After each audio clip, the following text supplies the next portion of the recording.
Excellent début de semaine à toutes et à tous, mesdames et messieurs. Bienvenue dans cette grande édition du journal. Débutons par cette information. L'humanité a célébré ce lundi 9 décembre la journée internationale de la lutte contre la corruption en République démocratique du Congo. La journée y afférente a été organisée par l'Inspection générale des finances. Cette journée, au cours de laquelle a pris part les chefs de l'État, Félix-Antoine Tshisekedi, a été marquée par l'allocution du chef de l'État faisant allusion à la perversion morale et sociale de la corruption. Suivez les détails dans ce propos recueilli par Alain Goma. La corruption n'est pas une simple entorse administrative, elle n'est pas un détail dans la gestion du bien public, elle est une perversion morale et sociale, un affaiblissement insidieux de nos institutions, un détournement continu du destin collectif. Elle mine la crédibilité de l'État, sape la confiance mutuelle qui doit exister entre gouvernants et gouvernés, et plus largement, elle brise l'élan même du développement. Dans un pays comme la République démocratique du Congo, riche de ses ressources naturelles, de ses hommes et de ses femmes, de son histoire, de sa jeunesse nombreuse et dynamique, la corruption constitue un frein cruel.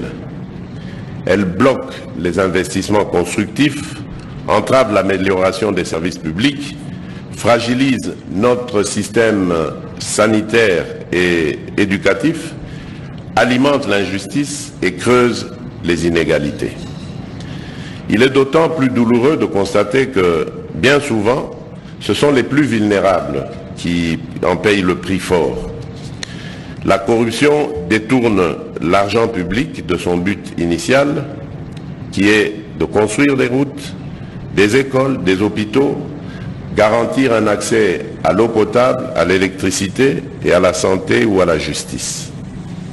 Les fonds destinés aux programmes de formation, aux initiatives en faveur de la jeunesse, se perdent dans des canaux opaques, privant ainsi nos enfants et nos étudiants du bagage dont ils ont besoin pour porter le flambeau du futur.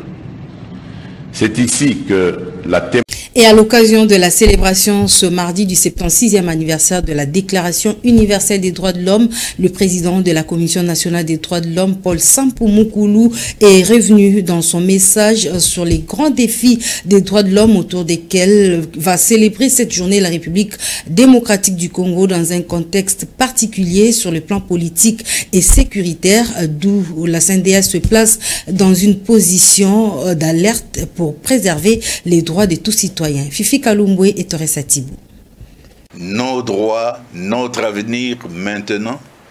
La Journée internationale des droits de l'homme met l'accent sur la façon dont ces derniers constituent une voie par excellence vers des solutions pratiques aux grands défis de notre temps.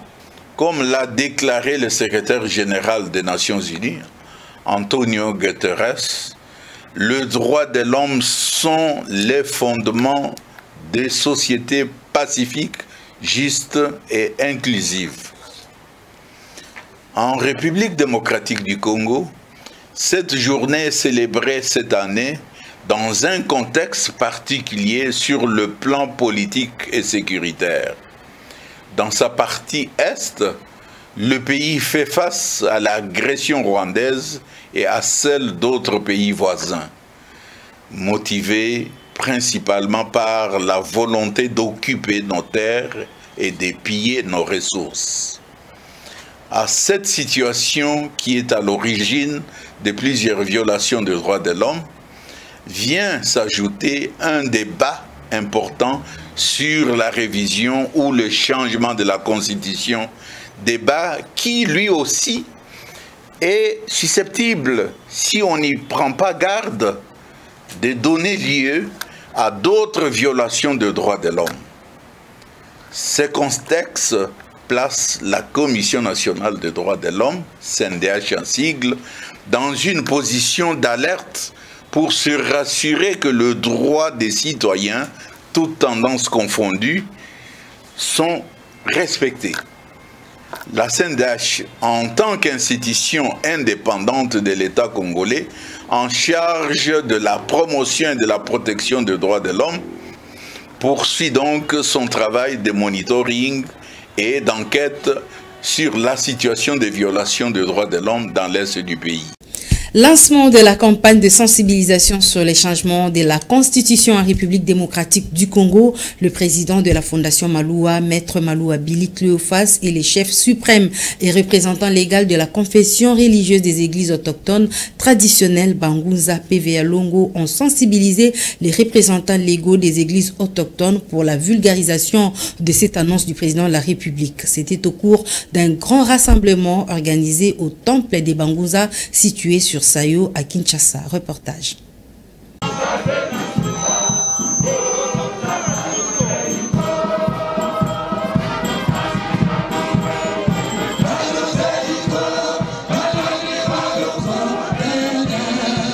C'est l'ambiance qui a régné au temple des Bangunza situé sur Sayo dans la commune de Kassavubu. Les représentants légaux et autres responsables de la confession religieuse des églises autochtones traditionnelles Bangunza, PVA Longo se sont mobilisés autour de leur président général et chef suprême Mangele Silubasa pour s'enquérir des éclaircissements sur les changements de la Constitution. À la tribune d'honneur, le chef suprême et président général de la CREATEBEM, son éminence Mangele Silubasa, et le président de la Fondation Maloua, Maître Maloua Billy Cléophas, principaux orateurs de ces rassemblements. Les deux personnalités ont démontré aux chefs de la religion autochtone et traditionnelle la nécessité du changement de la Constitution. L'ambassadeur Mangele Silubasa a invité les membres de la CREATEBEM à s'impliquer dans la sensibilisation du changement de la Constitution pour le bien-être des autochtones.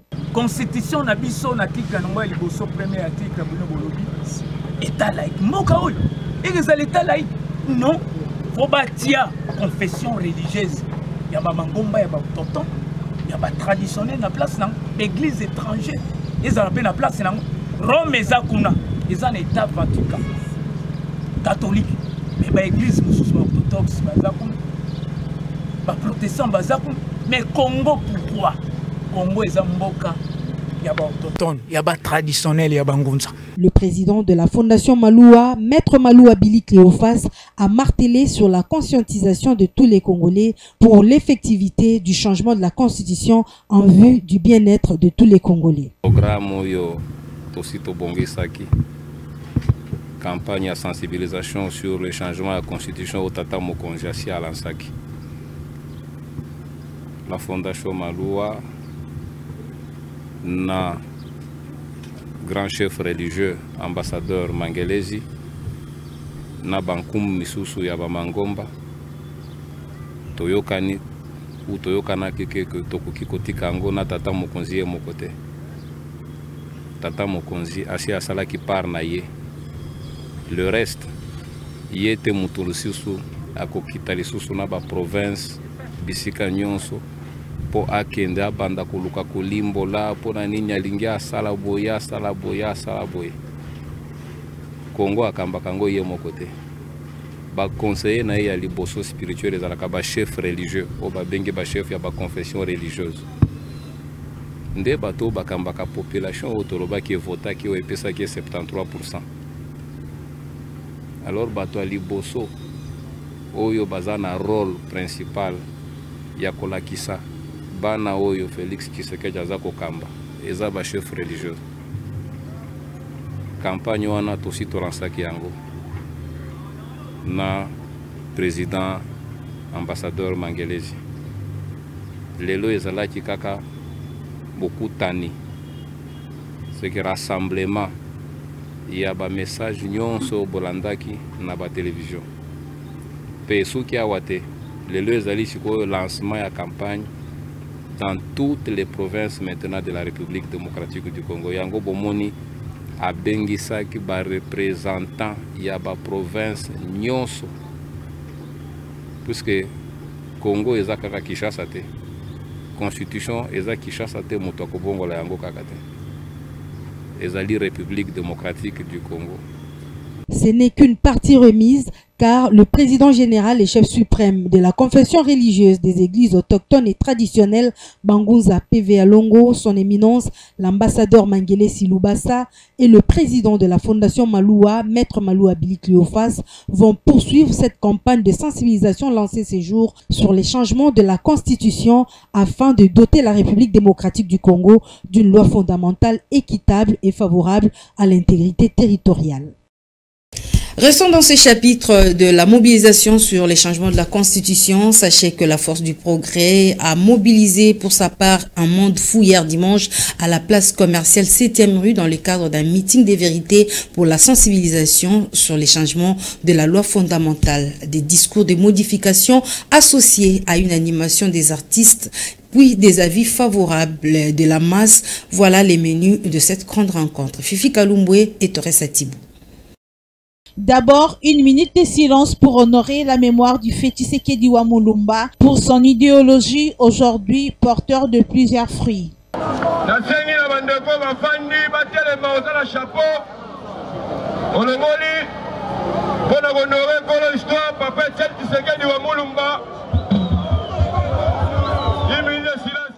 Pourquoi ne pas opter pour la révision de la Constitution alors qu'on sait que le président de la République, Félix Tshisekedi, a placé les galons dans plusieurs secteurs sociaux de la population? S'est interrogé le vice-président de la Force du Progrès qui est revenu sur les différentes réalisations de Félix Tshisekedi.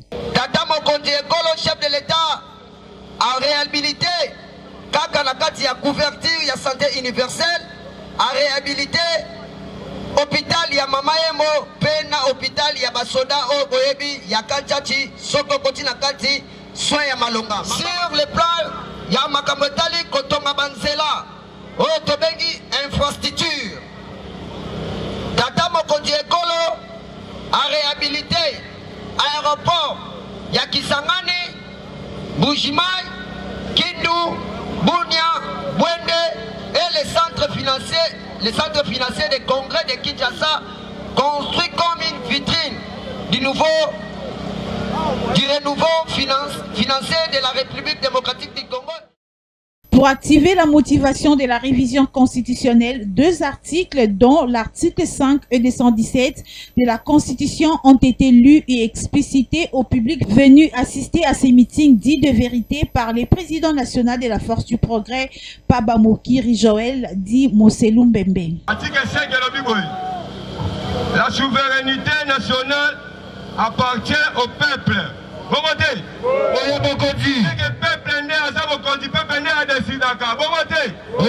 Traités ou des accords d'association ou des communautés comportant un abandon partiel de souveraineté en vue de promouvoir l'unité africaine.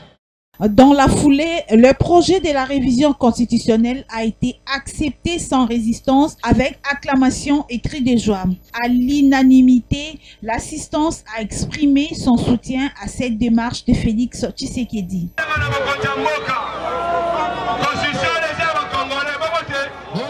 Ces grands rassemblements s'est clôturé sous l'ambiance de plusieurs artistes musiciens, dont Héritier Watanabe, qui a tenu à soutenir la vision du chef de l'État de manière artistique.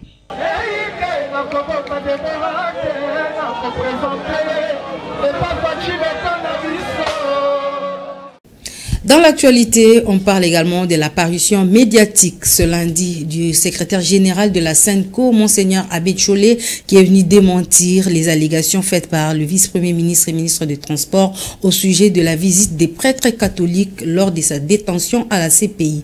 Pour plus de précisions, suivez Monseigneur Cholé dans cet extrait de l'émission à la radio Top Congo. C'est vrai, à entendre le vice-premier ministre Jean-Pierre Bemba, en parlant des politiciens soutanes, il insinue qu'on s'implique trop dans la chose politique. C'est l'occasion pour moi de rappeler ce que j'ai toujours dit. L'Église, la SENCO, les évêques, les prêtres, nous n'avons aucune intention de faire la politique. Ceux qui font la politique, c'est pour diriger, c'est pour briguer les responsabilités. Nous sommes là comme des pasteurs qui veillent sur le bien-être de leurs brebis, et les mêmes brebis sont les citoyens dont la vie dépend de la gouvernance du pays. Si le pays est bien gouverné, si la population qui constitue nos brebis vive dignement, on ne verrait pas l'Église s'intéresser dans les questions politiques. Comme l'a dit autrefois le pape Benoît, l'Église ne peut pas se taire là où la population souffre. Donc, on est là comme des pasteurs. Si dans notre mise au point, j'ai fait allusion à la visite à La Haye, il y a naturellement d'abord le cardinal qui est allé même témoigner, mais je suis allé moi aussi. Mais il ne dira pas que je suis allé le visiter comme politicien. Si c'était comme politicien, j'amènerais les caméras, j'en ferais la publicité. Non, si c'est lui qui a dit, il a menti. La preuve, c'est son Excellence, la ministre Bazaïba, à qui j'ai demandé service. Je suis allé, je peux même vous décrire la cellule dans laquelle il était. Combien de barrières on a traversées. S'il ne reconnaît pas ça, alors il y a quelque chose qui ne va pas. Et son Excellence F. Bazaïba est là. Nous sommes allés avec elle. Alors donc, là, vous confirmez que vous y étiez? Non, je ne comprends pas qu'ils disent qu'on ne lui a jamais rendu visite. D'accord. Je ne sais pas s'il y a eu surfacturation, je n'en ai pas qualité ni compétence. Ces propos ne sont pas miens, ils sont plutôt de l'ancien ministre des Finances. Nicolas Kazadi l'a souligné à l'issue de l'audience au cours de laquelle il a été invité comme témoin dans l'affaire Forage. C'était à la Cour de cassation. Suivez les détails qu'il retrace dans ce propos recueilli par votre rédaction.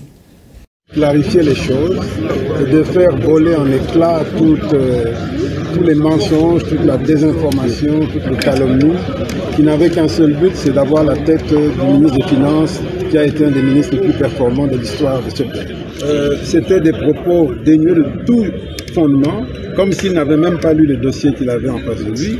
Il parle d'une lettre signée par le fils du prestataire qui est directeur général de la société et qu'il a signé en tant que directeur général de la société pour demander qu'on fasse un paiement, pour préciser un compte qui est le compte de la société, et il dit que c'est suffisant pour lui pour prétendre qu'on a payé le fils qui n'a rien à voir avec le contrat. Donc c'est vraiment une ignorance flagrante. Ce qui est désolant, c'est que cela vient d'un inspecteur des finances, celui qui a fait une déposition lundi dernier. Et c'est même inquiétant, beaucoup de légèreté, énormément de légèreté, de bout en bout. C'est même grave. C'est une matière, c'est une question qui doit être vraiment réglée. Au-delà des individus, parce que moi je n'ai rien contre les individus, le système, le pays doit bénéficier d'organes de contrôle rigoureux et qui nous rassurent. Et ce qui s'est passé dans cette affaire, je ne dis pas que tout le monde est innocent, mais ce qui s'est passé dans cette affaire a révélé une légèreté qui n'est pas tolérable pour le bien du pays. Mais je n'en veux pas aux individus, je dis bien que les individus ont, je suppose qu'ils ont fait leur travail de bonne foi, mais je crois que nous devons nous regarder en tant que fils de ce pays pour que, à l'avenir, qu'on ne jette pas en pâture gratuitement les gens et que les choses soient faites de la manière la plus correcte possible. Lutte contre le banditisme urbain dans toutes les villes de la République démocratique du Congo. Le gouvernement congolais a pris des dispositions pour éradiquer ces phénomènes qui rongent la paix des paisibles citoyens. C'est dans ce cadre que le ministre de la Justice, Constant Moutamba, a annoncé l'application de l'exécution de la peine de mort sur tous ces bandits urbains. Pour plus de précisions, suivez cet élément. Après l'opération Likofi, l'opération Panthère, vient le tour de l'opération Dobo, une traque spécifique de Koulouna afin de le mettre hors état de nuire.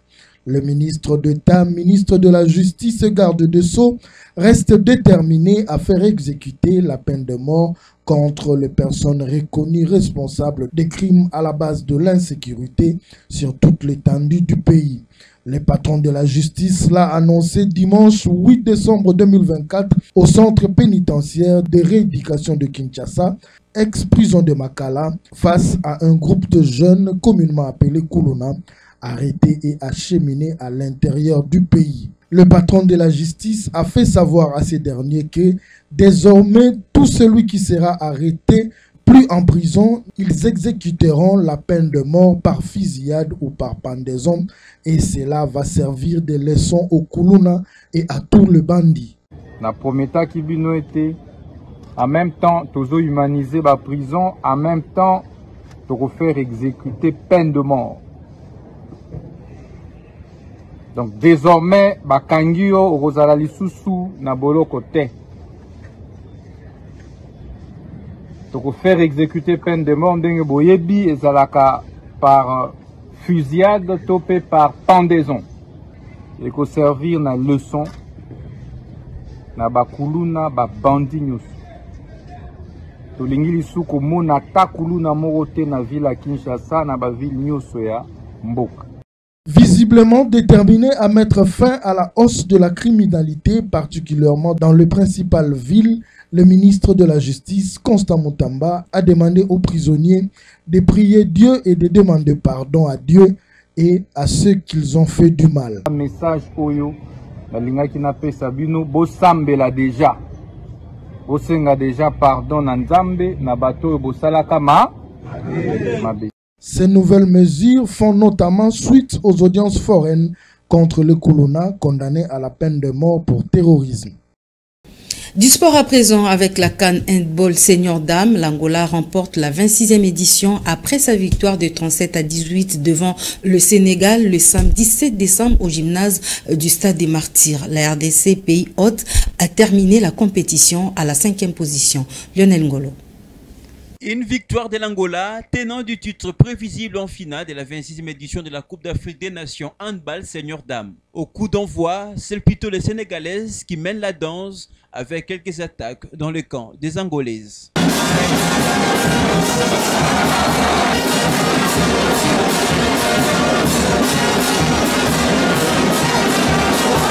Après un quart d'heure de jeu, les Angolais se remettent vite dans la peau des tenants du titre et dominent la partie. Les doutes s'installent du côté des Lions et de l'autre côté, c'est la confiance qui prend la marge et permet tout de même à l'Angola de s'imposer finalement. Score du match 27-18, l'Angola remporte la Coupe d'Afrique des Nations pour la 16e fois de son histoire. L'Angola maîtrise son sport.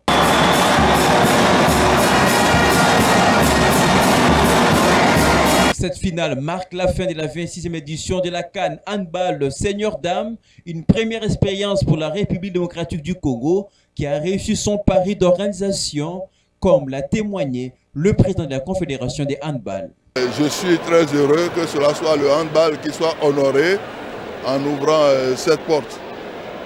Ce qui est certain, les pays me chargent de vous dire qu'ils ont envie, qu'ils ont bien envie de revenir ici parce qu'ils ont gardé des souvenirs très profonds de tout ce qui s'est passé ici, de tous les moyens qui ont été mis en œuvre pour rendre le séjour de tout le monde très agréable.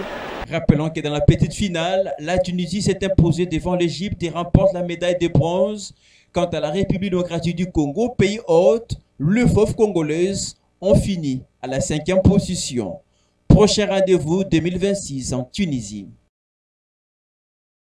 Et puis en football, V-Club aligne une 3e victoire consécutive devant l'Étoile de Kivu en match de la 10e journée du championnat national. Score de match 2-0 grâce au doublé de Héritier Louvumbu. Lionel Ngolo encore une fois. Pour ce choc de la 10e journée, V-Club l'emporte pour la 3e sortie consécutive.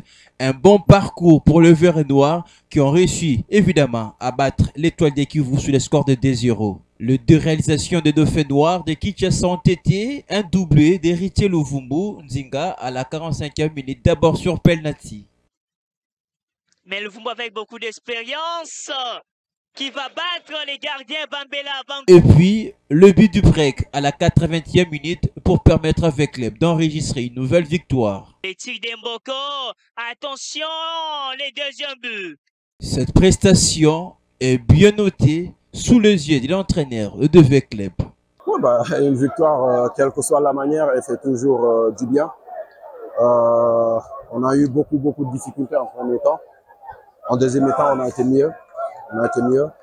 Maintenant, il ne faut pas s'enflammer non plus parce qu'il y a beaucoup de choses à corriger. Mais ce qui est satisfaisant, c'est qu'on continue à avancer, même dans la difficulté, on continue à avancer. Ce résultat a permis avec Club d'aligner et 3 victoires consécutives à domicile après le dé gagné aux 2 derniers derbys quinois. D'abord face au Derek Motema Pembe sur le score de 2-1 et sur un petit score de 1-0, c'était contre l'OC Renaissance du Congo. La saison dernière, rappelons, The Club s'était imposé sur son adversaire par les scores de 3-0 à Kinshasa. Mesdames et messieurs, c'est par cette note sportive que nous bouclons complètement cette édition du journal. Merci de l'avoir suivi. Excellente soirée chez vous.